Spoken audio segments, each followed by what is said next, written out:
ಎಲ್ಲರಿಗೂ ನಮಸ್ಕಾರ. ರಶ್ಮಿ ಧ್ವನಿ ಯೂಟ್ಯೂಬ್ ಚಾನಲ್ಗೆ ಎಲ್ಲರಿಗೂ ಸ್ವಾಗತ. ನನ್ನೆಲ್ಲ ಆತ್ಮೀಯ ಪ್ರೀತಿಯ 9ನೇ ತರಗತಿಯ ಪುಟಾಣಿಗಳೇ, ಈ ದಿನದ ಕನ್ನಡ ತರಗತಿಗೆ ನಿಮ್ಮೆಲ್ಲರಿಗೂ ಸ್ವಾಗತ. ಮಕ್ಕಳೇ, ನಾವು ಇಂದಿನ ತರಗತಿಯಲ್ಲಿ 9ನೇ ತರಗತಿಯ ಕನ್ನಡ ಭಾಷಾ ಪಠ್ಯಪುಸ್ತಕದಲ್ಲಿ ಇರ್ತಕ್ಕಂತಹ ಭಾಗ 2ರಲ್ಲಿ ಬರುವಂತಹ ಒಂದು ಪಾಠ 6ನೆಯ ಪದ್ಯ ಭಾಗ ತತ್ವ ಪದಗಳು ಅನ್ನುವಂತಹ ಒಂದು ಪದ್ಯ ಭಾಗವನ್ನು ನೋಡೋಣ. ಇಲ್ಲಿ 2 ರೀತಿಯಾದಂತಹ ತತ್ವ ಪದಗಳು ಇಂದಿನ ತರಗತಿಯಲ್ಲಿ ನೋಡೋಣ. ಇಲ್ಲಿ ಪದ್ಯ ಭಾಗ 6 ತತ್ವ ಪದಗಳು. ಕಡುಕೋಳ ಮಡಿವಾಳಪ್ಪರವರು ರಚನೆ ಮಾಡಿರ್ತಕ್ಕಂತಹ ಒಂದು ತತ್ವ ಪದದ ಒಂದು ಪದ್ಯ ಭಾಗವನ್ನು ನೋಡೋಣ. ಅದಾದ ಮೇಲೆ ಶಿಶ್ನಾಳ ಶರೀಫರು ಕೂಡ ರಚನೆ ಮಾಡಿರ್ತಕ್ಕಂತಹ ತತ್ವ ಪದಗಳ ಪದ್ಯವನ್ನು ಕೂಡ ನಾವು ನೋಡೋಣ. ತತ್ವಪದ ಅಂದ್ರೇನು, ತತ್ವಪದಕಾರರಿಗೆ ಏನಂತ ಕರೀತಾರೆ, ಅದರ ವೈಶಿಷ್ಟ್ಯ ಏನು, ಇಲ್ಲಿ ಕಡುಕೋಳ ಮಡಿವಾಳಪ್ಪರವರು ಮತ್ತು ಶಿಶ್ನಾಳ ಶರೀಫರವರು ಹೇಳಿರುವಂಥದ್ದೇನು ಎಂಬುದನ್ನು ನಾವು ಇಂದಿನ ತರಗತಿಯಲ್ಲಿ ನೋಡೋಣ.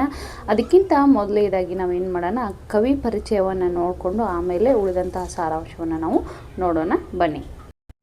ಕೃತಿಕಾರರ ಪರಿಚಯ. ಕಡುಕೋಳ ಮಡಿವಾಳಪ್ಪ ಅವರು ಕ್ರಿಸ್ತಶಕ 1765 ಕಲಬುರಗಿ ಜಿಲ್ಲೆಯ ಅಫಜಲ್ಪುರ ತಾಲೂಕಿನ ಬಿದನೂರ ಗ್ರಾಮದಲ್ಲಿ ಜನಿಸಿದರು. ನೋಡಿ, ಕಡುಕೋಳ ಮಡಿವಾಳಪ್ಪನವರು 1765ರಲ್ಲಿ ಕಲಬುರಗಿ ಜಿಲ್ಲೆ ಅಫಜಲ್ಪುರ ಅನ್ನುವಂತಹ ತಾಲೂಕಿನಲ್ಲಿ ಬಿದನೂರು ಅನ್ನುವಂತಹ ಒಂದು ಗ್ರಾಮ ಇದೆ. ಆ ಗ್ರಾಮದಲ್ಲಿ ಇವರು ಜನಿಸ್ತಾರೆ. ಇವರ ತಾಯಿ ಗಂಗಮ್ಮ, ತಂದೆ ವಿರೂಪಾಕ್ಷಯ್ಯ. ಕಡುಕೋಳ ಮಡಿವಾಳಪ್ಪರ ತಂದೆ ತಾಯಿ ಹೆಸರೇನು ಅಂತೇಳಿ ಪ್ರಶ್ನೆ ಬರ್ಬೋದು ಮಕ್ಕಳ ಪರೀಕ್ಷೆಯಲ್ಲಿ. ಆಗ ಕಡುಕೋಳ ಮಡಿವಾಳಪ್ಪರವರ ತಂದೆ ಹೆಸರು ವಿರೂಪಾಕ್ಷಯ್ಯ, ತಾಯಿ ಗಂಗಮ್ಮ. ಇವರು ಕಲಬುರಗಿಯ ಶ್ರೀ ಶರಣ ಬಸವೇಶ್ವರರ ನಿರ್ದೇಶನದಂತೆ ಕಲಕೇರಿ ಮರುಳ ಆರಾಧ್ಯರಿಂದ ಲಿಂಗ ದೀಕ್ಷೆಯನ್ನು ಪಡೆಯುತ್ತಾರೆ. ನೋಡಿ ಮಕ್ಕಳೇ, ಇವರು ಕಲಬುರಗಿಯ ಶ್ರೀ ಶರಣ ಬಸವೇಶ್ವರ ನಿರ್ದೇಶನ ಮಾಡಿದಂತಂದರೆ ಕಲಬುರಗಿಯಲ್ಲಿರ್ತಕ್ಕಂಥ ಶ್ರೀ ಶರಣ ಬಸವೇಶ್ವರರು ಇವರಿಗೆ ಮಾರ್ಗದರ್ಶನವನ್ನು ಮಾಡ್ತಾರೆ. ಹೀಗಾಗಿ ಅವ್ರು ಏನು ಮಾಡ್ತಾರೆ, ಅವರ ಮಾರ್ಗದರ್ಶನದಲ್ಲಿ ಕಲಕೇರಿ ಮರುಳ ಆರಾಧ್ಯರಿಂದ ಇವರು ಲಿಂಗ ದೀಕ್ಷೆಯನ್ನು ಪಡೆದುಕೊಳ್ತಾರೆ.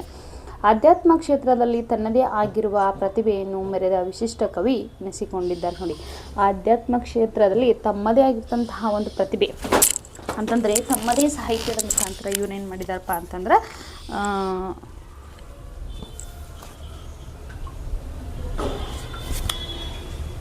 ತಮ್ಮ ಪ್ರತಿಭೆಯನ್ನು ವ್ಯಕ್ತಪಡಿಸಿ ವಿಶಿಷ್ಟ ಕವಿ ಅಂತ ಅನಿಸ್ಕೊಂಡಿದ್ದಾನೆ.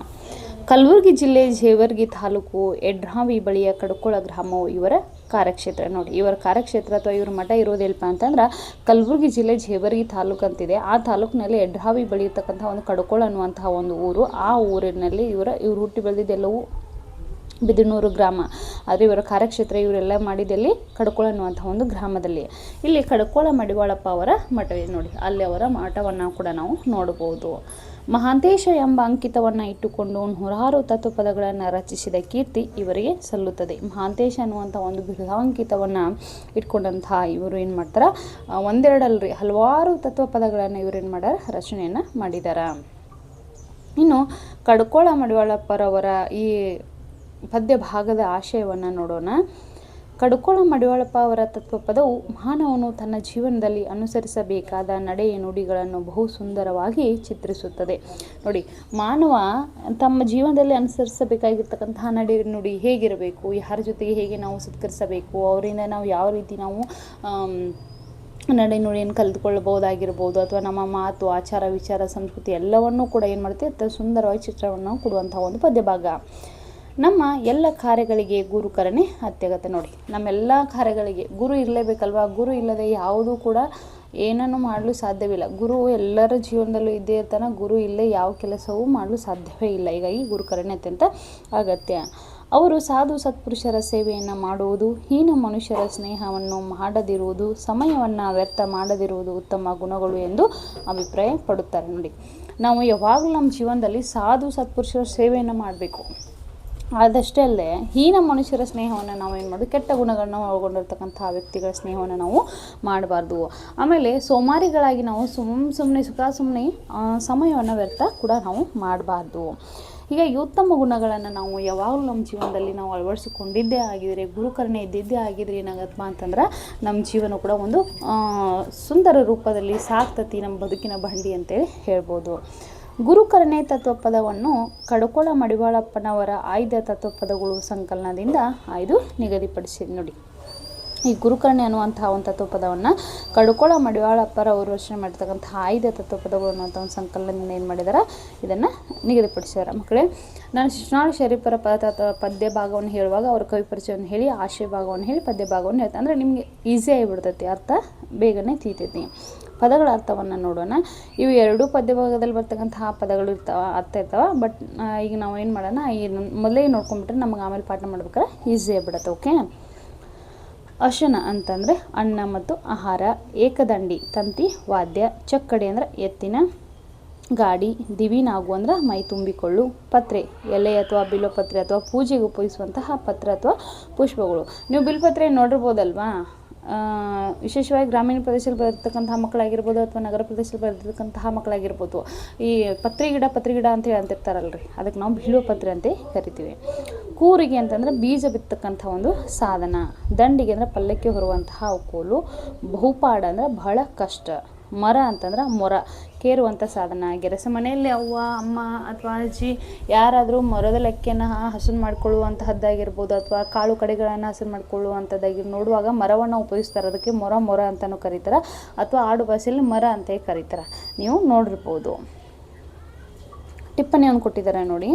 ತತ್ವಪದ ಪರಮಾತ್ಮನ ಸ್ವರೂಪವೇ ಆಗಿರುವ ಆತ್ಮನ ಕುರಿತ ತಾತ್ವಿಕ ಪದ್ಯವೇ ತತ್ವಪದ. ನೋಡಿ, ತತ್ವಪದ ಅಂತಂದ್ರೇನ ಪರಮಾತ್ಮನ ಸ್ವರೂಪ ಆಗಿರ್ಬೇಕದು, ಆತನ ಆತ್ಮವನ್ನು ಕುರಿತಂತ ಹೇಳ್ತಕ್ಕಂತಹ ಪದ್ಯಗಳನ್ನು ಅಥವಾ ಪದಗಳನ್ನು ನಾವೇನು ಕರಿತೀವಿ, ತತ್ವಪದಗಳು ಅಂತೇಳಿ ನಾವು ಕರಿತೀವಿ. ತಾತ್ವಿಕತೆಯನ್ನು ಸಹಜ ನೆಲೆಯಲ್ಲಿ ಭಾವ ಸಂಬಂಧಿ ರೀತಿಯ ಅಲಂಕಾರ ರೂಪದಿಂದ ಕಟ್ಟಿಕೊಡುವ ಸಾಹಿತ್ಯ ಪ್ರಕಾರ. ಇದು ಯಾವ ರೀತಿ ಸಾಹಿತ್ಯ ಪ್ರಕಾರ ಅಂದ್ರೆ, ಇದ್ದದ್ದನ್ನು ಅಂದರೆ ತಾತ್ವಿಕತೆಯನ್ನು ಸಹಜ ರೀತಿಯಲ್ಲಿ ನಮಗೇನು ಮಾಡ್ತೈತಿ, ಒಂದು ಸಂಬಂಧದ ರೂಪದಲ್ಲಿ ಅಲಂಕಾರಮಯವಾಗಿ ಏನು ಮಾಡ್ತೈತಿ, ಕಟ್ಟಿಕೊಡುವಂಥ ಒಂದು ಸಾಹಿತ್ಯದ ಪ್ರಕಾರ. ಭಕ್ತಿಯ ನೆಲೆಯಲ್ಲಿ ಸತ್ಯ ಸಾಕ್ಷಾತ್ಕಾರವನ್ನು ಸಮನ್ವಯಿಸುವುದೇ ಇದರ ಉದ್ದೇಶ. ಭಕ್ತಿಯ ನೆಲೆಯಲ್ಲಿ ಒಂದು ಸತ್ಯ ದರ್ಶನವನ್ನು ಮಾಡುವಂಥ ಒಂದು ಕೆಲಸವನ್ನು ಕೂಡ ಇದು ಮಾಡ್ತೈತಿ. ನೋಡಿ ಮಕ್ಕಳೇ, ಇನ್ನು ಮುಂದಿಂದಾಗಿ ನಾವು ಹೇಳೋಣ, ಪ್ರವೇಶ ಭಾಗವನ್ನು ನೋಡೋಣ. ಸಾಗರ ಸದೃಶ್ಯ ತತ್ವಜ್ಞಾನವನ್ನು ಸಾಮಾನ್ಯರಿಗೂ ಅರ್ಥವಾಗುವಂತೆ ಆಡು ಭಾಷೆಯಲ್ಲಿ ಹಾಡಿರುವುದು ತತ್ವಪದಕಾರರ ವೈಶಿಷ್ಟ್ಯ. ನೋಡಿ, ಇಲ್ಲೇನು ಹೇಳ್ತಾರಪ್ಪ ಅಂತಂದ್ರೆ, ಸಾಗರ ಸದೃಶ್ಯ ಜ್ಞಾನವನ್ನು ಸಾಮಾನ್ಯರಿಗೂ ಅರ್ಥ ಆಗುವಂತೆ ಆಡು ಭಾಷೆಯಲ್ಲಿ ಹೇಳುವುದಕ್ಕೆ ನಾವೇನಂತ ಕರಿತೀವಿ, ತತ್ವ ಪದಗಳಂತ ಕರಿತೀವಿ. ಇನ್ನು ತತ್ವ ಪದಗಳನ್ನು ಹೇಳುವವರು ನಾವು ತತ್ವಪದಕಾರರು ಅಂತೇಳಿ ನಾವು ಕರಿತೀವಿ. ಕಡುಕೋಳ ಮಡಿವಾಳಪ್ಪ ಅವರು, ಶಿಶುನಾಳ ಶರೀಫ ಅವರು ಪ್ರಖ್ಯಾತ ತತ್ವಪದಕಾರರಾಗಿ ಕನ್ನಡ ಸಾಹಿತ್ಯ ಚರಿತ್ರೆಯಲ್ಲಿ ಪ್ರಸಿದ್ಧರಾಗಿದ್ದಾರೆ. ನೋಡಿ, ನಮ್ಮ ಕನ್ನಡ ಸಾಹಿತ್ಯದಲ್ಲಿ ಶಿಶುನಾಳ ಶರೀಫರ ಬಗ್ಗೆ ಕೇಳಿದವರೇ ಇರಲ್ಲ. ಕೋಡಗನ್ನ ಕೋಳಿ ನುಂಗಿತ್ತ ನೋಡವ್ವ ತಂಗಿ, ಕೋಡಗನ್ನ ಕೋಳಿ ನುಂಗಿತ್ತ, ಈ ಹಾಡು ತುಂಬ ಫೇಮಸ್ ಆಗಿರ್ಬೋದು. ಆಮೇಲೆ ಸೋರುತಿಹುದು ಮನೆಯ ಮಾಳಿಗೆ ಅಜ್ಞಾನದಿಂದ, ಸೋರುತಿಹುದು ಮನೆಯ ಮಾಳಿಗೆ, ಈ ಹಲವಾರು ತತ್ವಪದಗಳನ್ನ ಶಿಶುನಾಳ ಶರೀಫರನ ಪದಗಳನ್ನ ನಾವು ನೋಡಿರ್ಬೋದು. ಅದೇ ರೀತಿ ಕಡುಕೋಳ ಮಡಿವಾಳಪ್ಪರವರ ತತ್ವಪದಗಳನ್ನು ಕೂಡ ನಾವು ನೋಡಿರ್ಬೋದು. ಹಿಂದಿ ಭಾಷೆಯಲ್ಲಿ ಕಬೀರರು ತತ್ವಜ್ಞಾನವನ್ನು ಸರಳ ಬದಪಳಕೆಯ ಮೂಲಕ ಉಣಬಡಿಸಿದರೆ, ಶಿಶುನಾಳ ಶರೀಫರು ಕನ್ನಡದಲ್ಲಿ ಇಂತಹ ಮಹತ್ಕಾರವನ್ನು ಸಾಧಿಸಿ ಕನ್ನಡದ ಕಬೀರರೆಂದೆನಿಸಿದರು. ನೋಡಿ, ನಮ್ಮ ಹಿಂದಿ ಭಾಷೆಯಲ್ಲಿ ಕಬೀರರು ಏನು ಮಾಡ್ತಾರಪ್ಪ, ತತ್ವಜ್ಞಾನವನ್ನು ಸರಳ ಭಾಷೆ ಮುಖಾಂತರ ಹಿಂದಿ ಭಾಷೆಯಲ್ಲಿ ಹೇಳಿಕೊಟ್ರೆ, ಅದೇ ರೀತಿಯಾಗಿ ಅವರ ದಾರಿಯಲ್ಲಿ ನಮ್ಮ ಕನ್ನಡದ ಕಬೀರ ಅಂತ ಕರೆಸ್ಕೊಂಡಿರೋ ಸಂತ ಶಿಶುನಾಳ ಶರೀಫರು. ಏಕೆಂದರೆ ಎಲ್ಲರಿಗೂ ಕೂಡ ತಿಳಿಯುವಂತಹ ಭಾಷೆಯಲ್ಲಿ ನನಗೆ ಒಂದೆರಡು ಪದ್ಯ ಇದೆ. ಕೋಡಗನ್ನ ಕೋಳಿ ನುಂಗಿತ್ತ ನೋಡವ್ವ ತಂಗಿ, ಕೋಡಗನ್ನ ಕೋಳಿ ನುಂಗಿತ್ತ, ಆಮೇಲೆ ಸೋರುತಿಹುದು ಮನೆಯ ಮಾಳಿಗೆ ಅಜ್ಞಾನದಿಂದ ಆಗಿರ್ಬೋದು. ನಾವು ಚಿಕ್ಕ ವಯಸ್ಸಿನಲ್ಲಿದ್ದಾಗ ಒಂದು ಡಿ ಚಂದನ ಅಂತ ಹೇಳಿ ಒಂದು ವಾಹಿನಿ ಬರ್ತಿತ್ತು. ಆ ವಾಹಿನಿಯಲ್ಲಿ ಈಶ್ವರ ಅಲ್ಲ ನೀನೇ ಎಲ್ಲ ಅನ್ನುವಂಥ ಒಂದು ಸೀರಿಯಲ್ ಬರ್ತಿತ್ತು. ಅದರಲ್ಲಿ ಅದು ಪ್ರಮುಖ ಪಾತ್ರವೇ ಸಂತ ಶಿಶುನಾಳ ಶರೀಫರ ಪಾತ್ರ. ಅದರಲ್ಲಿ ಎಲ್ಲ ರೀತಿಯಾದಂತಹ ಅವರ ಪದಗಳನ್ನು ಅಥವಾ ತತ್ವಪದಗಳನ್ನು ಹೇಳುವಂಥದ್ದು, ಅವ್ರ ಕಾಲದಲ್ಲಿ ಯಾವ ರೀತಿಯಾಗಿತ್ತು ಅನ್ನುವಂಥದ್ದು ತುಂಬ ಬಹುಚಿತ್ರಣವಾಗಿ ಅದ್ಭುತವಾಗಿ ತೋರಿಸಿರುವಂತಹ ಒಂದು ಧಾರಾವಾಹಿ. ನನಗಿನ್ನೂ ಕೂಡ ಆ ಮನಸ್ಸಿನಲ್ಲಿ ತುಂಬ ಅಚ್ಚಳಿಯದೆ ಹಾಗೆ ಉಳಿದ್ಬಿಟ್ಟಿದೆ. ನಿಮಗೂ ಕೂಡ ಇತ್ತೀಚೆಗೆ ನಮ್ಮ ಸಾಮಾಜಿಕ ಜಾಲತಾಣ ಇರ್ಬೋದು, ಏನಾದರೂ ಸಿಕ್ಕರೆ ಅವ್ರ ಜೀವನದ ಬಗ್ಗೆ ಮೂವೀಸ್ ಇವೆ, ಆಮೇಲೆ ವಿಡಿಯೋಸ್ ಇವೆ, ಇರ್ತವೆ. ಅವನ್ನೆಲ್ಲ ಟೈಮ್ ಸಿಕ್ಕಾಗಲಿಲ್ಲ, ಓದಿ ಮಕ್ಕಳೇ. ಮುಂದೆ ನೋಡಿ, ಗುರುಕರಣೆ ಸಾಧು ಸತ್ಪುರುಷರ ಸ್ನೇಹದ ಮಹತ್ವವನ್ನು ಕುರಿತು ಗುರುಕರಣೆ ತತ್ವಪದ ವರ್ಣಿಸಿದೆ. ನೋಡಿ, ಗುರುಕರಣೆ ಇದೇನಪ್ಪ ಅಂದ್ರೆ ನಮ್ಮ ಸಾಧು ಸತ್ಪುರುಷರ ಸ್ನೇಹದ ಮಹತ್ವವನ್ನು ಕುರಿತು ಏನು ಮಾಡಿದೆ, ಇದು ವರ್ಣಿಸಿದೆ. ಈ ಬಿದಿರು ಸಂತ ಶಿಶುನಾಳ ಶರೀಫರು ಹೇಳ್ತಾರೆ, ಅದ್ರ ಬಗ್ಗೆ ಹೇಳಬೇಕಾದ್ರೆ ಅದನ್ನು ಪ್ರವೇಶ ಭಾಗವನ್ನು ಹೇಳ್ತೀನಿ. ಗುರುಕರುಣೆ. ಮೊದಲೊಂದು ಸಲ ನಾ ಭಾಗವನ್ನು ಈ ಪದ್ಯ ಭಾಗವನ್ನು ಓದ್ತೀನಿ ಕೇಳಿ. ಗುರು ಕರುಣವಿಲ್ಲದವನ ಸ್ನೇಹ ಸಾವು ತನಕ ಬೇಡ, ಸಾಧು ಸತ್ಪುರುಷರ ಸೇವಾ ಮಾಡಿರುವುದು ಬಹು ಪಾಡ.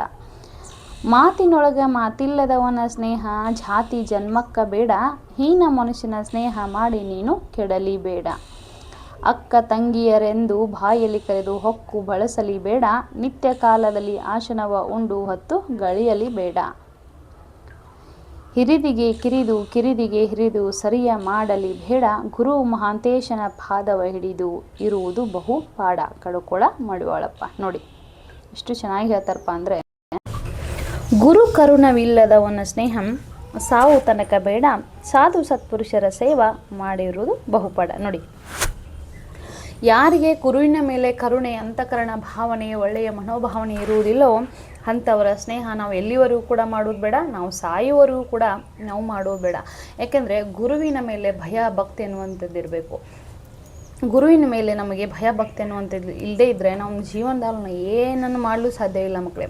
ಹೀಗಾಗಿ ಯಾರಿಗೆ ಗುರುವಿನ ಮೇಲೆ ಅಂತಃಕರಣ ಅನ್ನುವಂತಹ ಮನೋಭಾವನೆ ಇರುವುದಿಲ್ಲವೋ, ಅಥವಾ ಯಾರಿಗೆ ಗುರುವಿನ ಒಂದು ಸ್ನೇಹವನ್ನು ಒಳ್ಳೆಯ ರೀತಿಯಿಂದ ಮಾಡಲು ಯೋಗ್ಯತೆ ಇರುವುದಿಲ್ಲೋ ಅಂಥವರ ಸ್ನೇಹ ನಮಗೆ ಎಲ್ಲಿವರೆಗೂ ಬೇಡ, ಸಾಯುವವರೆಗೂ ಕೂಡ ನಮಗೆ ಬೇಡ.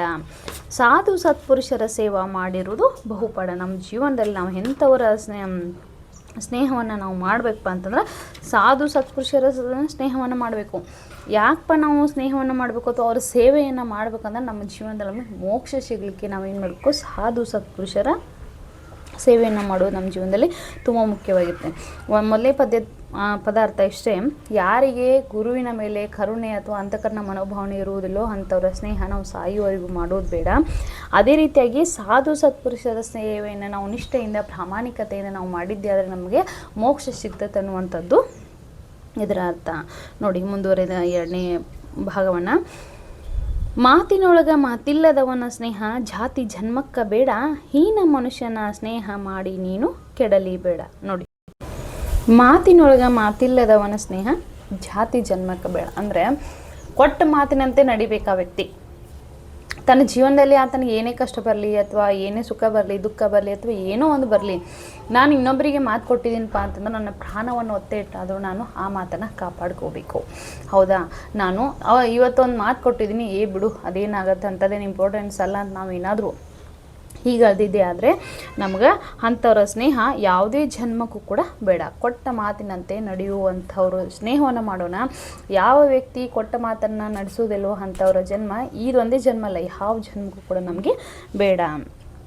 ಹೀನ ಮನುಷ್ಯನ ಸ್ನೇಹ ಮಾಡಿ ನೀನು ಕೆಡಲಿ ಬೇಡ. ನೋಡಿ, ಹೀನ ಮನುಷ್ಯ ಅಂದರೆ ಕೆಟ್ಟ ಗುಣಗಳನ್ನು ಒಳಗೊಂಡಿರ್ತಕ್ಕಂಥ ವ್ಯಕ್ತಿ. ಕೆಟ್ಟ ಗುಣಗಳನ್ನು ಒಳಗೊಂಡಿರ್ತಕ್ಕಂಥ ವ್ಯಕ್ತಿಯಿಂದ ನಾವು ಕೂಡ ಅಂಥವ್ರು ಸ್ನೇಹವನ್ನು ಮಾಡಿದರೆ ನಾವು ಕೆಟ್ಟ ಹೋಗ್ಬಿಡ್ತೀವಿ. ಹೌದಾ, ಸಹವಾಸ ದೋಷ, ಏನು ಮಾಡಲಿಕ್ಕಾಗಲ್ಲ.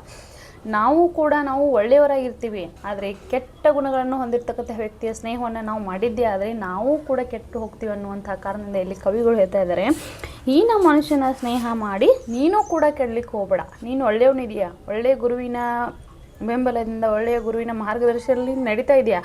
ಯಾವ ವ್ಯಕ್ತಿ ಕೆಟ್ಟ ಗುಣಗಳನ್ನ ಹೊಂದಿರ್ತಾನಲ್ಲ ಆತನ ಜೊತೆ ನೀನು ಸ್ನೇಹವನ್ನು ಮಾಡಿದ್ದೆ ಆದರೆ ನೀನು ಕೆಟ್ಟು ಹೋಗ್ಬಿಡ್ತೀಯ. ಹೀಗಾಗಿ ಯಾವ ವ್ಯಕ್ತಿ ಕೊಟ್ಟ ಮಾತನ್ನು ನಡೆಸುವುದಿಲ್ವೋ ಅಂಥವನ್ನ ಸ್ನೇಹ ಮಾಡಬೇಡ. ಯಾವ ವ್ಯಕ್ತಿ ಕೆಟ್ಟ ಗುಣ ಹೊಂದಿರ್ತಾನೋ ಅಂಥವನ ಸ್ನೇಹ ಕೂಡ ನೀನು ಮಾಡಿ ಆತ ಕೆಡುವುದಲ್ಲೇ ನೀನು ಕೂಡ ಕೆಡಲಿಕ್ಕೆ ಹೋಗಬೇಡ ಅನ್ನುವಂಥ ಒಂದು ಅರ್ಥವನ್ನು ಇಲ್ಲಿ ಕವಿಗಳು ಹೇಳ್ತಾರೆ. 3ನೆಯ ಪದ್ಯ ಭಾಗ. ಅಕ್ಕ ತಂಗಿಯರೆಂದು ಬಾಯಲ್ಲಿ ಕರೆದು ಹೊಕ್ಕು ಬಳಸಲಿ ಬೇಡ, ನಿತ್ಯ ಕಾಲದಲ್ಲಿ ಅಶನವ ಉಂಡು ಹೊತ್ತು ಗಳಿಯಲಿ ಬೇಡ. ನೋಡಿ, ಅಕ್ಕ ತಂಗಿಯರೆಂದು ಬಾಯಲ್ಲಿ ಕರೆದು ಹೊಕ್ಕು ಬಳಸಲಿ ಬೇಡ. ನೀನು ಯಾರನ್ನಾದರೂ ಅಕ್ಕ ಅಥವಾ ತಂಗಿ ಅಂತೇಳಿ ಸ್ವಚ್ಛ ಮನಸ್ಸಿನ ಕರಿತಾ ಇದ್ದೀಪ ಅಂತಂದ್ರೆ ನೀನು ಅವರನ್ನು ಅದೇ ಭಾವನೆಯಿಂದ ಕೊನೆವರೆಗೂ ನೋಡು. ಮೇಲ್ನೋಟಕ್ಕೆ ಅವರು ಒಡ ಹುಟ್ಟಿದವ್ರು ಅಂತಲ್ಲ, ಒಡ ಹುಟ್ಟದೇ ಇರುವವರು ನಾವು ಪ್ರೀತಿಯಿಂದ ಅಕ್ಕ ತಂಗಿ ಅಂತ ಕರೆದು, ಮೇಲ್ನೋಟಕ್ಕೆ ಎಲ್ಲರೂ ಸಮ್ಮುಖದಲ್ಲಿ ನಾವು ಅಕ್ಕ ತಂಗಿ ಅಂತ ಪ್ರೀತಿಯಿಂದ ಕರೆದು ಆಮೇಲೆ ಒಳ ಮನಸ್ಸಿನಲ್ಲಿ ಅವರ ಬಗ್ಗೆ ಸಲಿಗೆಯನ್ನು ಇಟ್ಟುಕೊಳ್ಳುವಂಥ ಒಂದು ಕೆಲಸವನ್ನು ನೀನು ಮಾಡಲೇಬೇಡ. ಅಕ್ಕ ತಂಗಿಯರಂತೆ ನೀನು ಯಾವ ಭಾವನೆಯಿಂದ ಅವರನ್ನು ಕರೆದಿದೆಯೋ ಅದೇ ಭಾವನೆಯಿಂದ ಕೊನೆಯವರು ಕೂಡ ಅಕ್ಕ ತಂಗಿ ಅನ್ನುವಂಥ ಭಾವನೆಯಿಂದ ಅವರನ್ನು ನೋಡು. ನಿತ್ಯ ಕಾಲದಲ್ಲಿ ಅಸನವ ಉಂಡು ಹೊತ್ತು ಗಳಿಯಲಿ ಬೇಡ. ನಿತ್ಯ ಕಾಲ ಅಂದರೆ ಪ್ರತಿ ದಿವಸ ಪ್ರತಿ ದಿವಸ ನಾವು ಸೋಮಾರಿಗಳಿರ್ತೀವಿ ಅಷ್ಟೇ ಅಂದರೆ ಅನ್ನ ಅಥವಾ ಆಹಾರ ಆಗಿರ್ಬೋದು. ಹೌದಾ, ನಾವು ಪ್ರತಿ ದಿವಸ ಅನ್ನ ಆಹಾರವನ್ನು ಉಂಡು ಸೋಮಾರಿಗಳಂತೆ ಟೈಮ್ ವೇಸ್ಟ್ ಮಾಡೋದು ಬೇಡ. ಹೊತ್ತು ಗಳಿಯಲ್ಲಿ ಬೇಡ. ಹೊತ್ತು ಅಂದರೆ ಸಮಯವನ್ನು ವೇಸ್ಟ್ ಮಾಡೋದು ಬೇಡ. ನಾವು ಕೂಡ ಆ್ಯಕ್ಟಿವ್ ಆಗಿರಬೇಕು. ನಮ್ಮ ಜೀವನದಲ್ಲಿ ನಾವು ಸೋಮಾರಿತನ ಅನ್ನೋದನ್ನು ಬಿಡಬೇಕು. ಆಗ ಮಾತ್ರ ನಾವು ನಮ್ಮ ಜೀವನದಲ್ಲಿ ಏನನ್ನಾದರೂ ಸಾಧಿಸಲಿಕ್ಕೆ ಸಾಧ್ಯ ಮಗಳೇ. ಹೌದಾ, ನಾವು ಸುಮ್ಮನೆ ಸುಮ್ಮನೆ ಕಾಲವನ್ನು ವ್ಯರ್ಥ ಮಾಡಬಾರ್ದು. ವ್ಯರ್ಥಹರಣ ಮಾಡೋದ್ರಿಂದ ಏನಾಗುತ್ತೆ, ಪ್ರತಿ ದಿವಸ ನಾವು ಮನೆಯಲ್ಲಿ ಅವ್ವ ಅಪ್ಪ ಮಾಡಿಟ್ಟಿದ್ದ ಆಹಾರವನ್ನು ಉಂಡು ಸುಮ್ಮನೆ ಟೈಮ್ ವೇಸ್ಟ್ ಮಾಡೋದ್ರಿಂದ ಏನಾಗುತ್ತೆ, ನಮ್ಮದು ಸಮಯ ಹಾಳಾಗಿ ಹೋಗುತ್ತೆ ಹೊರತಾಗಿ ನಾವು ನಮ್ಮ ಜೀವನದಲ್ಲಿ ಏನು ಮಾಡಲಿಕ್ಕೆ ಸಾಧ್ಯ ಇಲ್ಲ ಅನ್ನುವಂಥದ್ದು ಕವಿಗಳು ಇಲ್ಲಿ ಹೇಳ್ತಾರೆ. ಮೂರನೇ ಪದ್ಯ ಭಾಗದಿಂದ ತಿಳ್ಕೊಳ್ಳೋದು ಏನಪ್ಪ ಅಂತಂದರೆ, ನಾವು ಯಾರನ್ನು ಯಾವ ಸ್ವಚ್ಛ ಮನಸ್ಸಿನಿಂದ ನಾವು ಅಕ್ಕ ತಂಗಿ ಅಂತ ಕರಿತೇವೆ ಅವರನ್ನು ಕೊನೆಯವರೆಗೂ ಅಕ್ಕ ತಂಗಿ ಅನ್ನೋಂಥ ಭಾವನೆಯಿಂದನೇ ನೋಡೋಣ. ಪ್ರತಿ ದಿವಸ ನಾವು ಟೈಮನ್ನು ವೇಸ್ಟ್ ಮಾಡದೆ ನಿತ್ಯ ಕಾಲಯಾಸನ ಉಂಡು ಆಹಾರವನ್ನು ನಾವು ಹೊತ್ತುಗಳಿರುವುದು ಬೇಡ ಅನ್ನುವಂಥದ್ದು ಈ ಮೂರನೇ ಪದ್ಯ ಭಾಗದ ಅರ್ಥ. ಕಿರಿದಿಗೆ ಹಿರಿದು ಸರಿಯ ಮಾಡಲಿ ಬೇಡ, ಗುರು ಮಹಾಂತೇಶನ ಪಾದವ ಹಿಡಿದು ಇರುವುದು ಬಹುಪಾಡ. ನೋಡಿ ಕಿರಿದಿಗೆ ಹಿರಿದು ಸರಿಯ ಮಾಡಲಿ ಬೇಡ. ನೋಡಿ ಇಲ್ಲಿ ಕವಿಗಳು ಏನು ಹೇಳ್ತಿದಾರಪ್ಪ ಅಂತಂದರೆ, ಆ ದೇವರು ದೊಡ್ಡವನು, ಈ ದೇವರು ದೊಡ್ಡವನು. ಏಕೆಂದರೆ ಪ್ರಪಂಚದಲ್ಲಿ ನೂರಾರು ರೀತಿಯಾದಂಥ ದೇವರುಗಳಿದ್ದಾರೆ. ದೇವನೊಬ್ಬ, ನಾಮ ಹಲವು, ಎಲ್ಲರೂ ಒಂದೊಂದು ಹೆಸರಿನಿಂದ ಆಯಾ ಧರ್ಮದವರು ಕರೀತಾರೆ. ಆ ದೇವರು ದೊಡ್ಡವನು, ಈ ದೇವರು ಚಿಕ್ಕವನು ಅನ್ನುವಂತಹ ಭೇದ ಭಾವವನ್ನು ನಾವು ಮಾಡೋದು ಬೇಡ. ಎಲ್ಲರೂ ಕೂಡ ಒಬ್ಬನೇ, ಎಲ್ಲರ ಮೂಲ ಕೂಡ ಆತ ಒಬ್ಬನೇ. ಕಿರಿದಿಗೆ ಹಿರಿದು ಸರಿಯ ಮಾಡುವುದು ಬೇಡ. ನಾವು ಅವನು ದೊಡ್ಡವನು, ಈ ದೇವರು ದೊಡ್ಡವನು, ಆ ದೇವರು ಚಿಕ್ಕವನು, ಆ ದೇವರು ಚಿಕ್ಕವನು, ಈ ದೇವರು ದೊಡ್ಡವನು ಅನ್ನುವಂತಹ ಭೇದ ಭಾವವನ್ನು ನಾವು ಮಾಡೋದು ಬೇಡ. ಗುರು ಮಹಾಂತೇಶನ ಪಾದವ ಹಿಡಿದು ಇರುವುದು ಬಹುಪಡ. ನಾವು ಗುರು ಮಹಾಂತೇಶನನ್ನು ನಂಬಿದ್ದೇ ಆದರೆ, ಆತನ ಪಾದವನ್ನು ಹಿಡಿದು ಆತನಿಗೆ ನಾವು ಶರಣ ಅಂದಿದ್ದೇ ಆದರೆ ನಮ್ಮ ಜೀವನದಲ್ಲಿ ನಾವು ಎಲ್ಲವನ್ನು ಗಳಿಸಲಿಕ್ಕೆ ಸಾಧ್ಯ ಆಗ್ತತಿ. ಗುರು ಮಹಾಂತೇಶನನ್ನು ನಾವು ನಂಬಿದರೆ ಸಾಕು, ನಮ್ಮ ಜೀವನದಲ್ಲಿ ನಾವು ಎಲ್ಲವನ್ನು ನಾವು ಪಡೆದುಕೊಳ್ಬೋದು ಅನ್ನುವಂಥದ್ದು ಕವಿಗಳು ಇಲ್ಲಿ ಹೇಳ್ತಾ ಇದ್ದಾರೆ. ಕಡುಕುಳ ಮಡಿವಾಳಪ್ಪನವರು. ಮಕ್ಕಳೇ, ನಿಮಗೆ ಈ ಪದ್ಯ ಭಾಗದ ಸಂಪೂರ್ಣ ವಿವರಣೆ ಅರ್ಥ ಆಯಿತು ಅಂತ ಅನ್ಕೋತೀನಿ. ಇನ್ನು ಎರಡನೇ ಪದ್ಯ ಭಾಗ ಬಿದಿರು ಅನ್ನುವಂಥ ಪದ್ಯ ಭಾಗವನ್ನು ಬರೆದಿರ್ತಂತಹ ಸಂತ ಶಿಶುನಾಳ ಶರೀಫರವರ ಕವಿ ಪರಿಚಯವನ್ನು ನೋಡ್ಕೊಳ್ಳೋಣ ಬನ್ನಿ. ಸಂತ ಶಿಶುನಾಳ ಶರೀಫ ತತ್ವಪದ ರಚನಾಕಾರರಾದ ಇವರು ಕ್ರಿಸ್ತಶಕ 1819 ಹಾವೇರಿ ಜಿಲ್ಲೆಯ ಸಿಗ್ಗಾಂವಿ ತಾಲೂಕಿನ ಶಿಶುನಾಳದವರು. ಬಾಲ್ಯದ ಹೆಸರು ಮೊಹಮ್ಮದ್ ಶರೀಫ್. ಇವರು ಸಂತ ಶಿಶುನಾಳ ಶರೀಫರ ಬಗ್ಗೆ ಯಾರಿಗೆಲ್ಲ ಗೊತ್ತಿಲ್ಲ ಹೇಳಿ ನೋಡಿ ನಿಮ್ಮ ಮಕ್ಕಳೇ. ನಮ್ಮ ಪ್ರಖ್ಯಾತ ಶ್ರೇಷ್ಠ ಕನ್ನಡ ಸಾಹಿತ್ಯದ ತತ್ವಪದಕಾರರು ಅಂಥೇಳಿ, ರಚನೆಕಾರರು ಅಂಥೇಳಿ ನಾವು ಹೇಳ್ಬೋದು. ಇವರು ಹುಟ್ಟಿದ ಯಾವಪ್ಪ ಅಂದ್ರೆ 1819 ಹಾವೇರಿ ಜಿಲ್ಲೆಯ ಸಿಗ್ಗಾಂವಿ ತಾಲೂಕಿನ ಶಿಶುನಾಳ ಅನ್ನುವಂಥ ಒಂದು ಗ್ರಾಮದಲ್ಲಿ ಇವ್ರು ಏನು ಮಾಡ್ತಾರೆ, ಹುಡ್ತಾರೆ. ಇವರ ಬಾಲ್ಯದ ಹೆಸರು ಮೊಹಮ್ಮದ್ ಶರೀಫ್ ಅಂಥೇಳಿ. ಇವರ ಗುರು ಕಳಸದ ಗೋವಿಂದ ಭಟ್ರು. ಇವರ ಗುರುಗಳ ಹೆಸರು ಏನಪ್ಪ ಅಂದ್ರೆ ಕಳಸದ ಗುರು ಗೋವಿಂದ ಭಟ್ರು ಅಂಥೇಳಿ. ಕರ್ನಾಟಕದ ಕಬೀರರೆಂದೇ ಶರೀಫರು ಪ್ರಸಿದ್ಧರು. ನೋಡಿ, ಅವರು ಕಬೀರರು ಹಿಂದಿಯಲ್ಲಿ ಹಲವಾರು ತತ್ವಪದಗಳನ್ನ ಸರಳವಾಗಿ ರಚನೆ ಮಾಡಿಕೊಟ್ಟಂಥವ್ರು. ಇವರು ಅದೇ ದಾರಿಯಲ್ಲಿ ನಮ್ಮ ಕನ್ನಡದಲ್ಲಿ ತತ್ವಪದಗಳನ್ನ ರಚನೆ ಮಾಡಿಕೊಂಡು ಕನ್ನಡದ ಕಬೀರ್ ಅಂತ ಇವರು ಕರೆಸ್ಕೊಂಡ್ರು. ಶಿಶುನಾಳೇಶ ಅಂಕಿತ ನಾಮ. ಇವರ ಅಂಕಿತ ನಾಮ ಯಾವಪ್ಪ ಅಂದ್ರೆ ಶಿಶುನಾಳಧೀಶ ಮತ್ತು ಶಿಶುನಾಳೇಶ ಅಂಥೇಳಿ. ಇವರು 106 ತತ್ವಪದಗಳನ್ನು ರಚನೆ ಮಾಡಿದ್ದಾರೆ. ಮಕ್ಕಳೇ, ಆಶಯವನ್ನು ನೋಡೋಣ.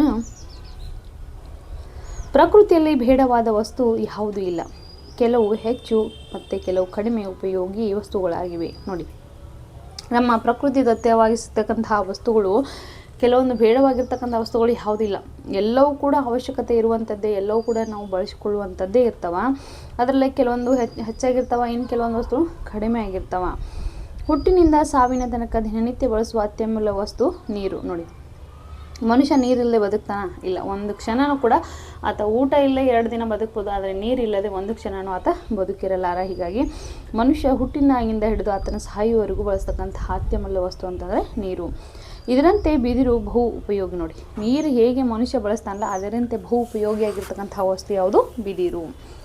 ಸಮಾಜದಲ್ಲಿ ಎಲ್ಲರಿಗೂ ಎಲ್ಲ ಸಂದರ್ಭಗಳಲ್ಲೂ ಬೇಕಾದ ಈ ಅಮೂಲ್ಯ ಅತ್ಯಗತ್ಯ ಬಿದಿರನ್ನು ಸಂತ ತನ್ನ ದೃಷ್ಟಿಯಲ್ಲಿ ನೋಡಿದ ಪರಿ ಈ ತತ್ವಪದದಲ್ಲಿ ಸರಳ ಸುಂದರವಾಗಿ ಚಿತ್ರಿತವಾಗಿದೆ. ನೋಡಿ, ಇಲ್ಲಿ ಸಂತ ಶಿಶುನಾಳಧೀಶರು ಹೆಂಗೆ ನೋಡ್ತಾರಪ್ಪ ಅಂತಂದ್ರೆ, ಎಲ್ಲರಿಗೂ ನಮ್ಮ ಸಮಾಜದಲ್ಲಿ ಬೇಕಾಗಿರುವಂತಹ ಎಲ್ಲ ಸಂದರ್ಭಗಳು ಬೇಕಾಗಿರುವಂತಹ ಇದೇನು ಬಿದಿರು ಅನ್ನುವಂಥದ್ದು ಇದೆಯಲ್ಲ, ಎಲ್ಲರೂ ಒಂದೇ ದೃಷ್ಟಿಕೋನದಿಂದ ಉಪಯೋಗವಾಗುವಂಥದ್ದನ್ನು ನೋಡಿದರೆ ಅದು ಸಂತ ಶಿಶುನಾಳಾಧೀಶರು ನೋಡಿರ್ತಕ್ಕಂತಹ ಪರಿಯೇ ಕೂಡ ಒಂದು ಅದ್ಭುತ ರಚನೆ ಅಂತೇಳಿ ಹೇಳ್ತಾರೆ.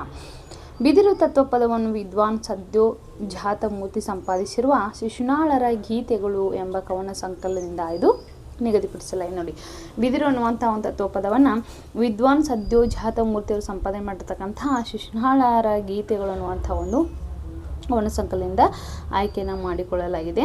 ಈ ಪ್ರವೇಶ ಭಾಗದಲ್ಲಿ ನಾವು ನೋಡೋದಾದರೆ, ಬಿದಿರು ಮಾನವನ ಜೀವನದಲ್ಲಿ ಹುಟ್ಟಿನಿಂದ ಸಾವಿನವರೆಗೂ ಬಹು ಉಪಯೋಗಿ ಸಸ್ಯ.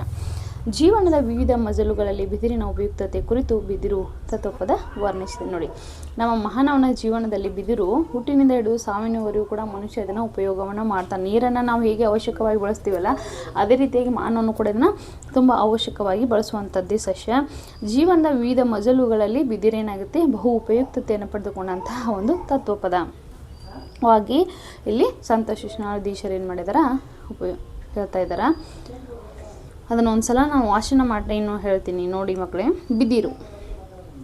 ಬಿದಿರು ನಾ ಯಾರಿಗಲ್ಲದವಳು, ಹುಟ್ಟುತ್ತಾ ಹುಲ್ಲು ನಾನಾದೆ, ಬೆಳೆ ಬೆಳೆಯುತ್ತಾ ದೀವಿ ನಾನಾದೆ, ಮಕ್ಕಳನ್ನು ತೂಗುವ ತೊಟ್ಟಿಲಾದೆ, ಪಲ್ಲಕ್ಕಿ ದಂಡಿಗೆ ಆದೆ, ಪತ್ರೆಗೆ ಬುಟ್ಟಿ ತಾನಾದೆ, ಮಹಾತ್ಮರ ಕೈಗೆ ಬೆತ್ತ ನಾನಾದೆ, ಕುಟ್ಟಲು ಒನಕೆ ಆದೆ, ಅಂಬಿಕೆಗೆ ಕೋಲು ತಾನಾದೆ, ರೈತನಿಗೆ ಬಿತ್ತುವ ಕೂರಿಗೆ ಆದೆ, ಬೀಸುವ ಗೂಟವಾದೆ, ಕೇರುವ ಮರವಾದೆ, ಮುದುಕರಿಗೆ ಊರುವ ಬೆತ್ತವಾದೆ, ಆಡುವ ಕೋಲಾದೆ, ಹೂಡಲು ಚಕ್ಕಡಿಯಾದೆ, ಸಿದ್ದರಾಮೇಶಗೆ ನಂದಿ ಕೋಲಾದೆ, ನೆರಳಿಗೆ ಚಪ್ಪರವಾದೆ, ಏಕದಂಡಿಗೆ ಕೊಳವೆಯಾದೆ, ಶಿಶುನಾಳಾಧೀಶಗೆ ಓಲಗವಾದೆ, ಶಿಶುನಾಳ ಶರೀಫ. ನೋಡಿ ಏನು ಹೇಳ್ತಾರಪ್ಪ ಇಲ್ಲಿ ಕವಿಗಳು. ಬಿದಿರು ಈ ಪದ್ಯವನ್ನು ಒಂದ್ಸಲ ವಾಚನ ಮಾಡಿದರೆ ನಿಮಗೆಲ್ಲರೂ ಸಹಜವಾಗಿ ಇದರ ಅರ್ಥ ಏನಂತೆ ಗೊತ್ತಾಗ್ಬಿಡತ್ತೆ ಮಕ್ಕಳೇ. ನೋಡಿ, ಆದರೂ ಇನ್ನೊಂದು ಸಲ ಹೇಳುವಂಥ ಒಂದು ಸಣ್ಣ ಪ್ರಯತ್ನವನ್ನು ಮಾಡ್ತೀನಿ. ಬಿದಿರು ನಾ ಯಾರಿಗಲ್ಲದವಳು. ನೋಡಿ, ಬಿದಿರು ನಾನು ಯಾರಿಗಲ್ಲದವಳು, ಹುಟ್ಟುತ್ತಾ ಹುಲ್ಲು ನಾನಾದೆ. ನಾನು ಹುಟ್ಟಿರ್ಬೇಕಾದ್ರೆ ದೊಡ್ಡ ಹೆಮ್ಮರವಾಗಿ ಹುಟ್ಟಲಿಲ್ಲ, ಒಂದು ಚಿಕ್ಕ ಸಸಿಯಾಗಿ ನಾನು ಚಿಕ್ಕ ಹುಲ್ಲಾಗಿ ನಾನು ಏನು ಮಾಡಿದೆ, ಹುಟ್ಟಿದೆ. ಬೆಳೆ ಬೆಳೆಯುತ್ತಾ ದೀವಿ ನಾನಾದೆ. ಬೆಳೀತಾ ನನ್ನ ಮೈಕೈ ತುಂಬಿಕೊಂಡು, ದೀವಿ ಅಂತಂದ್ರೆ ಮೈಕೈ ತುಂಬಿಕೊಂಡು ಅದು ಮೊದಲು ಹುಟ್ಟುತ್ತಾ ಸಣ್ಣ ಸಸಿಯಾಗಿರುತ್ತೆ. ಬಿದಿರು ನೋಡಿರ್ಬೋದು ನೀವೆಲ್ಲ, ಹೌದಾ? ಅದು ಸಣ್ಣ ಸಸಿಯಾಗಿರುತ್ತೆ. ಆಮೇಲೆ ಹೋಗ್ತಾ ಮೈಕೈ ಎಲ್ಲ ತುಂಬಿಕೊಂಡು ನಮ್ಮ ಹಾಗೆ ನಾವು ಹುಟ್ಟಿದ ಚಿಕ್ಕ ಮಕ್ಕಳು ಇರ್ತೀವಲ್ಲ, ಆಮೇಲೆ ತುಂಬ ಕೆಂಪದಾಗಿ ದುಂಡಾಗಿ ಹೇಗೆ ಮೈಕೈ ತುಂಬಿಕೊಂಡು ಒಬ್ಬ ಎಷ್ಟು ಚೆನ್ನಾಗಿದ್ದಾಳೆ ನಿಮ್ಮ ಮಕ್ಕಳು ರೀ, ಮೈಕೈ ಎಲ್ಲ ತುಂಬಿಕೊಂಡು ಎಷ್ಟು ತುಂಡಾಗಿದ್ದಾಳೆ ಅಂತ ಇರ್ತಾರೆ ನೋಡಿ. ಆ ರೀತಿಯಾಗಿ ಬಿದಿರು ಏನಾಯ್ತು, ಹುಟ್ತಾ ಚಿಕ್ಕ ಹುಲ್ಲಾಗಿ ಹುಟ್ಟಿತು. ಆದರೆ ಹೋಗ್ತಾ ಏನಾಯಿತು, ಮೈಕೈ ತುಂಬಿಕೊಂಡು ದೀವಿಯಾಗಿ ಬೆಳೆದ್ಬಿಟ್ಟೆ. ಮಕ್ಕಳನ್ನು ತೂಗುವ ತೊಟ್ಟಿಲಾದೆ. ನೋಡಿ, ಸಾಮಾನ್ಯವಾಗಿ ನೋಡಿರ್ಬೋದು ನೀವೆಲ್ಲ, ಚಿಕ್ಕ ಮಕ್ಕಳನ್ನು ಮಲಗಿಸ್ಲಿಕ್ಕೆ ತೊಟ್ಟಿಲನ್ನು ಉಪಯೋಗನ ಮಾಡ್ತೀವಿ. ಇತ್ತೀಚಿನ ದಿನಮಾನಗಳಲ್ಲಿ ಕಬ್ಬಿನ ತೊಟ್ಲುಗಳು ಅಥವಾ ಮತ್ತೆ ಯಾವುದೋ ತೊಟ್ಲುಗಳು ಇಲ್ಲ, ಹಲವಾರು ರೀತಿಯಾದಂಥ ತೊಟ್ಲುಗಳು ಬಂದಿವೆ. ಆದರೆ ಮೊದಲಿನ ಕಾಲದಲ್ಲಿ ಕಬ್ಬಿನ ಏನೂ ಇರಲಿಲ್ಲ. ಓನ್ಲಿ ಕೇವಲ ಏನಾಗಿತ್ತು, ಈ ಬಿದಿರಿನಿಂದ ಬಿದಿರಿನ ಮರದಿಂದ ಮಾಡಿರ್ತಕ್ಕಂತಹ ತೊಟ್ಟಿಲುಗಳನ್ನು ಉಪಯೋಗ ಮಾಡ್ತಾಯಿದ್ರು. ಹೀಗಾಗಿ ಮಕ್ಕಳನ್ನು ತೂಗುವಂತಹ ತೊಟ್ಟಿಲು ಕೂಡ ನಾನಾದೆ. ನನ್ನ ಹುಡ್ತಾ ಏನಾಗಿದೆ, ಚಿಕ್ಕ ಹುಲ್ಲಾಗಿದೆ, ಬೆಳೀತಾ ಮೈಕೈ ತುಂಬಿಕೊಂಡು ದುಂಡಾದೆ. ಆಮೇಲೆ ನನ್ನ ಉಪಯೋಗಕ್ಕೆ ಬಂದದ್ದು ನೋಡಿದ್ದೆ, ಅದೇ ನಾನೇನಾದೆ, ತೂಗುವಂತಹ ಮಕ್ಕಳನ್ನು ಮಲಗಿಸ್ಲಿಕ್ಕೆ ತೂಗುವಂತಹ ತೊಟ್ಟಿಲು ಕೂಡ ನಾನೇ ಆದೆ. ಪಲ್ಲಕ್ಕಿ ದಂಡಿಗೆ ಆದೆ. ನೋಡಿ, ಜಾತ್ರೆ ಉತ್ಸವ ಇವುಗಳೆಲ್ಲ ಮುಂತಾದ ಕಡೆ ಎಲ್ಲ ನೀವು ಪಲ್ಲಕ್ಕಿಯನ್ನು ಹೊರುವುದನ್ನು ನೋಡ್ಬೋದು. ಆ ಪಲ್ಲಕ್ಕಿಯನ್ನು ಹೊರಲಿಕ್ಕೆ ಮುಂದೆ ಮತ್ತು ಹಿಂದೆ ಉದ್ದವಾದಂತಹ ದಿಪ್ಪಾದಂತಹ ದಂಡಿಗೆ ಅಂತ ಇರುತ್ತೆ, ಹೌದಾ? ನೀವು ನೋಡಿರ್ಬೋದು, ನಿಮಗೆ ಇದ್ರ ಬಗ್ಗೆ ಐಡಿಯಾ ಇರ್ಬೋದು. ನಿಮ್ಮ ಊರಲ್ಲಿ ಜಾತ್ರೆ ಇವುಗಳನ್ನೆಲ್ಲ ಮಾಡ್ತಿರ್ಬೇಕಾದ್ರೆ ನೋಡ್ತೀರ. ಕೋಲು ಅಂತಲೂ ಕೂಡ ನಾವು ಕರಿತೀವಿ. ಪಲ್ಲಕ್ಕಿ ಹೊರ್ತಕ್ಕಂತಹ ಕೋಲು ಕೂಡ ನಾನದೇ. ಪತ್ರೆಗೆ ಬುಟ್ಟಿ ನಾನದೇ. ಪತ್ರೆ ಅಂತಂದರೆ ಬಿಲ್ವಪತ್ರೆ ಅಂತ ಹೇಳ್ಬೋದು, ಅಥವಾ ಎಲೆ ಅಂತ ಹೇಳ್ಬೋದು, ಅಥವಾ ಇನ್ಯಾವುದೋ ಪತ್ರೆಗಳು ಅಂತ ಕೂಡ ಹೇಳ್ಬೋದು. ಪೂಜೆಗೆ ಉಪಯೋಗಿಸುವಂಥ ಪತ್ರ ಪುಷ್ಪಗಳು ಅಂತಂದರೆ ಹೂಗಳಾಗ್ಬೋದು. ಈ ಪತ್ರೆ ಆಗಿರ್ಬೋದು ಅಥವಾ ಪತ್ರೆಗಳಾಗಿರ್ಬೋದು, ಪುಷ್ಪ ಅಂದರೆ ಹೂಗಳಾಗಿರ್ಬೋದು, ಇವುಗಳನ್ನೆಲ್ಲವನ್ನು ಕೊಯ್ದು ಇಡ್ಲಿಕ್ಕೆ ಏನಾಗಬೇಕು, ಬುಟ್ಟಿ ಬೇಕು. ಅದು ಕೂಡ ನಾನಾದೆ. ಮಹಾತ್ಮರ ಕೈಗೆ ಬೆತ್ತ ನಾನಾದೆ. ಮಹಾತ್ಮರು ಅಂದರೆ ನಮ್ಮ ದೇಶದಲ್ಲಿರ್ತಕ್ಕಂಥ ಹಲವಾರು ಮಹಾತ್ಮರಾಗಿರ್ಬೋದು, ಇಲ್ಲ ಇನ್ನೊಂದು ಅರ್ಥದಲ್ಲಿ ನೋಡೋದಾದರೆ ನಮ್ಮ ಭಾರತದ ರಾಷ್ಟ್ರಪಿತ ಆಗಿರುವಂತಹ ಮಹಾತ್ಮ ಗಾಂಧೀಜಿಯವರ ಕೈಗೆ ಕೂಡ ನಾನೇನದೆ, ಬೆತ್ತವೂ ಕೂಡ ನಾನಾದೆ. ಪಲ್ಲಕ್ಕಿಗೆ ದಂಡಿಗೆ ಆದೆ, ಪತ್ರೆಗೆ ಬುಟ್ಟಿ ಕೂಡ ಆಗಿದ್ದೀನಿ. ಅದಷ್ಟೇ ಅಲ್ಲದೆ ಮಹಾತ್ಮರ ಕೈಗೆ ಬೆತ್ತ ಕೂಡ ನಾನಾದೆ. ಇದ್ರ ಉಪಯೋಗ ಮುಂದೆ ಇನ್ನೂ ಏನೇನದಕ್ಕೆ ನಾವು ಬಿದಿರನ್ನು ಉಪಯೋಗಿಸ್ತೀವಪ್ಪ ಅಂತಂದರೆ, ಕುಟ್ಟಲು ಒನಕೆ ಆದೆ. ನೋಡಿ, ಒನಕೆ ಅಂದ ತಕ್ಷಣ ನಿಮಗೆಲ್ಲ ಒನಕೆ ಒಬ್ಬವನೇ ನೆನಪಿಗೆ ಬರ್ಬೋದು, ಹೌದಾ? ಅವಳ ಕೈಯಲ್ಲಿರೋ ಒನಕೆನ ನೋಡಿದ ತಕ್ಷಣ ನಿಮ್ಗೊಂದು ಐಡಿಯಾ ಬರುತ್ತೆ, ಇದೇ ಒನಕೆ ಅಂತೇಳಿ. ಮನೆಯಲ್ಲಿರ್ತಕ್ಕಂತಹ ದವಸ ಧಾನ್ಯಗಳನ್ನ ಕುಟ್ಟಲಿಕ್ಕೆ ನಾವು ಒನಕೆಯನ್ನು ಅನ್ನುವಂಥ ಒಂದು ಸಾಧನವನ್ನು ಉಪಯೋಗ ಮಾಡ್ತೀವಿ. ಆ ಸಾಧನ ಯಾವಪ್ಪ ಅಂದ್ರೆ ಕುಟ್ಟಲಿಕ್ಕೆ ದವಸ ಧಾನ್ಯಗಳನ್ನು ಕುಟ್ಟಲಿಕ್ಕೆ ನಾನು ಒನಕೆ ಕೂಡ ಆದೆ. ಅಂಬಿಗಗೆ ಕೋಲು ತಾನಾದೆ. ಅಂಬಿಗ ಅಂತಂದರೆ ದೋಣಿಯನ್ನು ನಡೆಸ್ತಕ್ಕಂತಹ ವ್ಯಕ್ತಿ, ಅಂದರೆ ಒಂದು ಸ್ಥಳದಿಂದ ಇನ್ನೊಂದು ಸ್ಥಳಕ್ಕೆ ನಮ್ಮನ್ನು ಸುರಕ್ಷಿತವಾಗಿ ಕರೆದುಕೊಂಡು ಹೋಗಿಬಿಡ್ತಕ್ಕಂಥ ವ್ಯಕ್ತಿಗೆ ನಾವು ಅಂಬಿಗ ಅಂತ ಕರಿತೀವಿ. ಅಂಬಿಗ ನಡೆಸಲಿಕ್ಕೆ ಆತನ ಕೈಯಲ್ಲಿ ಒಂದು ಹುಟ್ಟು ಇರುತ್ತೆ, ಉದ್ದವಾದಂಥ ಕೋಲು ಇರುತ್ತೆ. ಆ ಕೋಲು ಕೂಡ ನಾನಾದೆ. ರೈತನಿಗೆ ಬಿತ್ತುವ ಕೂರಿಗೆ ಆದೆ. ನೋಡಿ, ರೈತನಿಗೆ ಬಿತ್ತುವ ಕೂರಿಗೆ ಅಂತಂದರೆ ಬೀಜಗಳನ್ನ ಬಿತ್ತಕ್ಕಂಥ ಒಂದು ಸಾಧನ. ರೈತ ತನ್ನ ಬಿತ್ತುವಂಥ ಸಮಯದಲ್ಲಿ ಈ ಕೂರಿಗೆಯನ್ನು ಉಪಯೋಗವನ್ನು ಮಾಡ್ತಾನೆ. ಹೌದಾ, ಇದೇ ಜೂನು ಜುಲೈ ತಿಂಗಳಲ್ಲಿ ಏನಾಗುತ್ತೆ ಅಂದರೆ ರೈತ ಏನು ಮಾಡ್ತಾನೆ, ಆ ಮಳೆಯನ್ನು ನೋಡಿಕೊಂಡು ಬಿತ್ತಲಿಕ್ಕೆ ಬಳಸ್ತಕ್ಕಂತಹ ಒಂದು ಸಾಧನ. ಹೀಗಾಗಿ ಆ ಬಿತ್ತುವಂತಹ ಕೂರಿಗೆ ಕೂಡ ನಾನಾದೆ. ಬೀಸುವ ಗೂಟವಾದೆ. ನೋಡಿ, ಮುಂದಿನ ಭಾಗದಲ್ಲಿ ಏನು ಹೇಳ್ತಾರಪ್ಪ ಇಲ್ಲಿ ಕವಿಗಳು, ಸಂತೋಷ್ ನಾಳಶೇರ್ಪುರ. ಬೀಸ್ತಕ್ಕಂತಹ ಗೂಟ, ಬೀಸುಕಲ್ಲು. ಮನೇಲಿರ್ತಕ್ಕಂತಹ ದವಸ ಧಾನ್ಯಗಳನ್ನು ಬೀಸಿ ಅದನ್ನು ಹಿಟ್ಟನ್ನು ಮಾಡ್ತಾಯಿದ್ರು. ಇತ್ತೀಚಿನ ದಿನಮಾನಗಳಲ್ಲಿ ಏನಾಗಿದೆಯಪ್ಪ ಅಂದರೆ ಗಿರಣಿಗಳು ಬಂದುಬಿಟ್ಟವು. ಆಗಿನ ಕಾಲದಲ್ಲಿ ಈ ಗಿರಣಿಗಳು ಅನ್ನೋದೆಲ್ಲ ಇರಲಿಲ್ಲ. ಹೀಗಾಗಿ ಬೀಸು ಕಲ್ಲಿನಲ್ಲಿ ಏನು ಮಾಡ್ತಾಯಿದ್ರು, ಬೀಸ್ತಾಯಿದ್ರು. ಮೇಲೆ ಮತ್ತು ಕೆಳಗಡೆ 2 ಕಲ್ಲನ್ನು ಹಾಕಿರ್ತಾರೆ, ಮಧ್ಯೆ ಒಂದು ಹೋಲ್ ಇರುತ್ತೆ, ಅದರ ಮೇಲೆ ಒಂದು ಗೂಟವನ್ನು ನೆಟ್ಟಿರ್ತಾರೆ. ಕೋಲು ಅಂತಲೂ ಕೂಡ ನಾವು ಕರಿಬೋದು. ಆ ಕೋಲು ಅಥವಾ ಗೂಟ ಕೂಡ ನಾನಾದೆ. ಕೇರುವ ಮರವಾದೆ. ಮನೆಯಲ್ಲಿರ್ತಕ್ಕಂತಹ ಅಕ್ಕಿ, ಕೇರು ಅಂತಂದರೆ ಹಸನು ಮಾಡೋದು. ಅಕ್ಕಿ ಏನಾಗಿರ್ಬೋದು, ದವಸ ಧಾನ್ಯಗಳಾಗಿರ್ಬೋದು, ಜೋಳ, ಗೋಧಿ, ಹೀಗೆ ಹಲವಾರು ಪದಾರ್ಥಗಳನ್ನು ಅಥವಾ ಹಲವಾರು ಕಾಳು ಕಡಿಗಳನ್ನು ಕೇರಲಿಕ್ಕೆ, ಹಸನು ಮಾಡಲಿಕ್ಕೆ ಮರ. ಆಡು ಭಾಷೆಯಲ್ಲಿ ಮೊರ, ಇದನ್ನು ಮೊರ ಅನ್ನುವಂಥ ಪದ ಸೂಕ್ತ. ಬಟ್ ಆಡು ಭಾಷೆಯಲ್ಲಿ ಮರ ಅಂತ ಕರೀತಾರೆ. ಇನ್ನು ಕೆಲವೊಂದು ಕಡೆ ಮರ ಅಂತಾರೆ, ಮೊರ ಅಂಥೇಳಿ ಕರೀತಾರೆ. ಮುದುಕರಿಗೆ ಊರುವ ಬೆತ್ತವಾದೆ. ವಯಸ್ಸಾದವರಿಗೆ ನಡಲಿಕ್ಕೆ ಆಗೋದಿಲ್ಲ, ಅವರು ಜೋಲಿಯನ್ನು ಹೋಗ್ತಿರುವಂತಹ ಒಂದು ಕಾಲ ಅದು.